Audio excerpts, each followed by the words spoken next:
Bushcraft knife, what is? Survival knife, what is? First of all, let me tell you all, this is just an old bear's opinion. That and 2 cents, you still can't buy a piece of gum. So, after saying that, let me go on with this. Though quite a lot of humans think that both a bushcraft knife and survival knife are the same, they are not. The line between them is not very big, and there are some crossovers, but there are definitely differences as well. A bushcraft knife, in my opinion, is between 3.5 and 5.5 inches in blade length, should be full tang, should have a full length of handle plus an additional 1/2 inch for a lanyard hole and pommel, should have enough exposed metal to process acorns to flour and similar grinding tasks, should have a grind in the Scandi or saber family for ease of sharpening and to make the edge less complex and, in my opinion, stronger. Should be of high carbon steel, but I guess the newer high-end stainless steels would do okay if you can afford them, or the other super steels as well if you can afford them. Extras: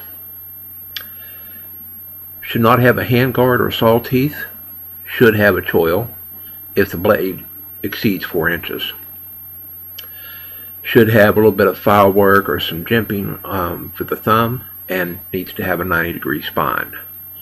Bushcraft knife, again, in my opinion, is for cutting tasks in camp, lines, rope, etc. It's for processing food items, fish, fowl, game, harvested plant edibles, and things you carry in the wood yourself.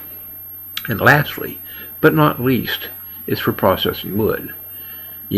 Slice, dice, jubilee, feather sticking, carving, whittling, notch making, and chopping. Lastly, a brush knife, in my opinion, is one of a set of tools for taking into the woods with you. Grouped with a hawk, a hatchet or an axe will work in replace of the hawk, a machete, a saw, and a shovel. Now, a survival knife, in my opinion, is 6 inches or greater in blade length. For the preference of mine, should exceed 7 inches. Should be full tang, have a 1/4 inch thickness, 90-degree spine, should have a full length of handle plus an additional 1/2 inch like the other crossover, like I said, for a lanyard hole and a pommel. It should have enough exposed metal to be used as a hammer, glass breaker, grinder, and skull cracker, whatever.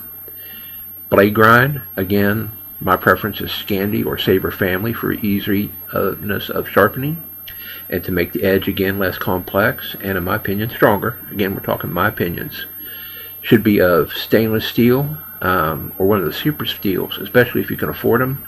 The newer ones, I'm still not with a high carbon steel for my survival knife due to the additional maintenance. This is supposed to be for survival. Extras: since you will probably have the opportunity at some point in time to stab with your survival knife, should have a hand guard. Again, I'd like to have lanyard attachment points at both guard and pommel. Can have saw teeth, which I don't really like on my bushcraft knife.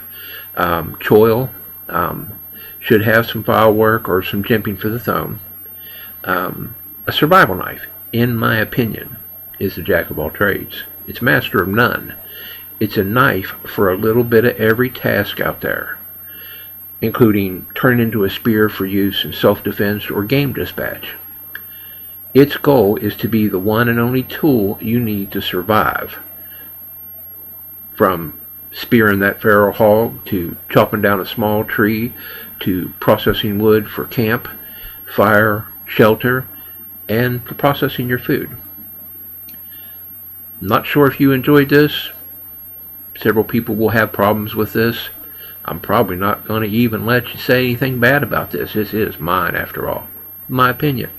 Thank you very much. Have a good day.